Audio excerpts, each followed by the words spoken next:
Witam from BA. This is a Rorschach Poland update from the 11th of September 2025. A quick summary of what's going down in Poland. Let's kick off with the national security. On Wednesday the 10th, Poland's military shot down 3 of 19 drones that flew into its airspace overnight, launched from Belarus during a Russian attack on Ukraine. PM Donald Tusk stayed in touch with Poland's president, defense minister, and NATO officials and called an emergency cabinet meeting. He also asked NATO allies to hold urgent talks under Article 4, which allows members to meet quickly if one of them feels threatened.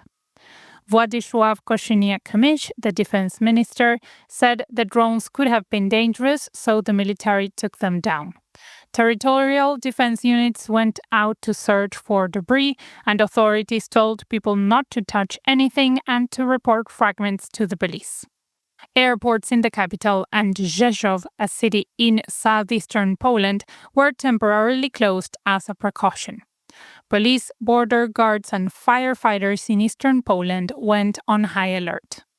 More on security, as on Thursday the 4th, Poland closed its border with Belarus at midnight ahead of the Zapad 2025 military drills that will be carried out by Russia and Belarus, set to start on the 12th of September near the Polish border.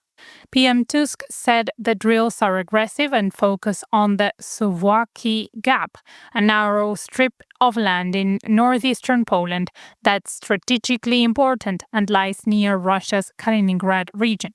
Poland and NATO will run their own exercises at the same time as the Zapad 2025 War Games, which could involve 13,000 to 30,000 troops and include drills simulating the use of nuclear weapons and long-range ballistic missiles.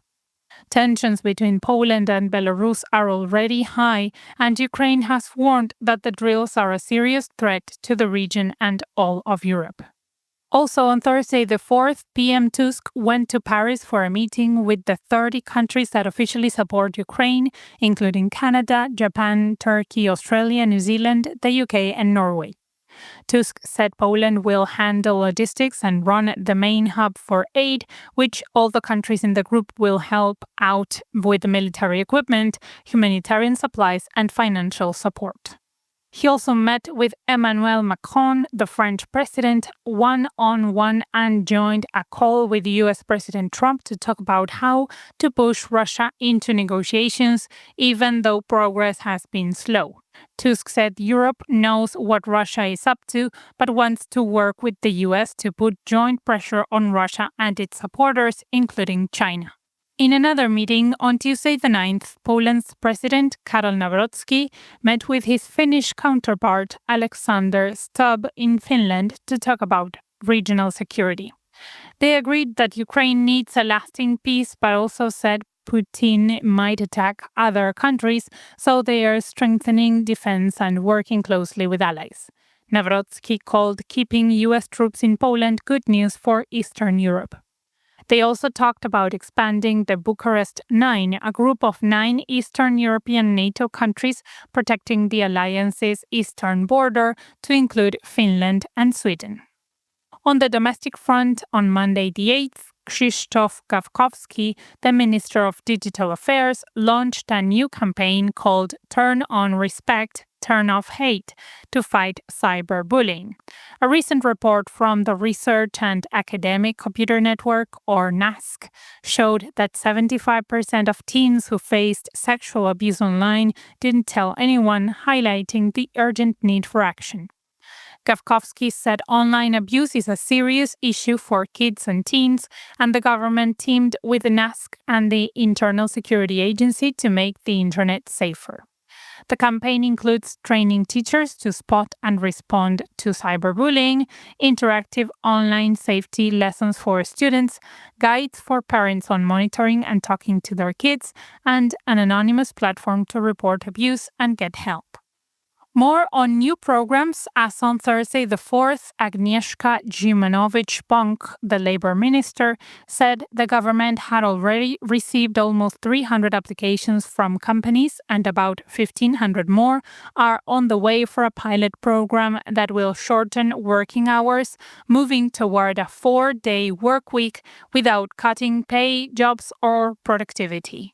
Sign-ups will end in mid-September. The program will run for a year, starting on the 1st of January 2026. Dziemianowicz-Bąk said companies are joining on their own, not because they have to. She also said time is a valuable resource and the government should stand with workers when they deal with employers on matters like pay, hours, working conditions, and workplace rights. Her wider plans include ending unpaid internships, giving inspectors the power to turn fake freelance contracts into regular jobs, and supporting deals that give employees more control over their work. On the following day, on Friday the 5th, scientists from the University of Science and Technology in Krakow in southern Poland, along with teams from Japan and India, announced they created a new smart material that changes color under dangerous pressure before it actually breaks. It could help monitor buildings and bridges and prevent structural failures. The material glows green-yellow under normal conditions but turns red when under pressure. The color change goes back to normal after using a special liquid to reset it. It also glows under UV light, making it easy to spot. Next up, on Tuesday the 9th, the lower house of parliament kicked off debates on new animal protection laws, including a full ban on keeping dogs on chains. Owners would have to keep them in proper enclosures with enough space to move around. They are also looking at other changes like banning fur farms, limiting loud fireworks, making microchipping pets mandatory, and even reducing the number of people allowed in horse-drawn carriages to Morskie Oko, a lake in the Tatra Mountains in southern Poland. The campaign behind these changes has huge public support. About 500,000 people have signed on, including well-known figures like Olga Tokarczuk, a Polish Nobel Prize winner in literature, and famous Polish actor Daniel Olbrychski. The parliament will probably pass the bill, but will the president sign it? Since we mentioned the president, on Thursday the 4th, he visited the Vatican and met with Pope Leo XIV. He gave the Pope a painting of Our Lady of Gierswald showing Mary holding baby Jesus and invited him to visit Poland. The painting is connected to the Gierswald operations of 1877, when 2 girls reportedly saw Mary speaking Polish. These are the only officially recognized Marian apparitions in Poland. Nawrocki's visit combined official duties with spiritual moments. He walked through the holy door of St. Peter's Basilica with his family and prayed at St. John Paul II's tomb, showing the strong connection between Poland and the Vatican. Speaking of the Catholic Church, on Saturday the 6th, construction started on Europe's tallest Virgin Mary statue near Torun in central Poland, funded by billionaire Roman Karkosik. The 55-meter concrete statue will be bigger than Poland's Christ the King and even Brazil's Christ the Redeemer, and it will be consecrated on the 15th of August 2026, the Catholic Feast of the Assumption.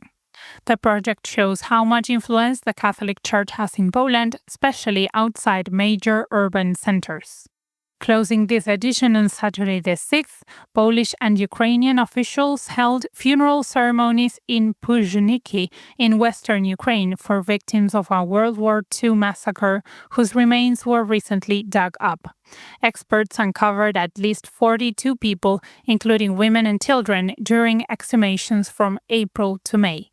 Polish officials said the burial restores dignity and gives families a proper place to mourn. President Nawrocki expressed hope that it would help Poland and Ukraine reconcile after the painful wartime killings. Officials also honored Ukrainians who helped save persecuted Poles. Researchers will use genetic testing to confirm the identities of those buried. They expect to find more graves nearby. Similar digs recently uncovered Polish soldiers from the 1939 defense of Lviv, also in western Ukraine. And that's it for this week. Thank you for joining us. Do you want to send an episode? You can download any show at www.rorschach.com/Poland as an MP3 file. Link in the show notes. Do zobaczenia!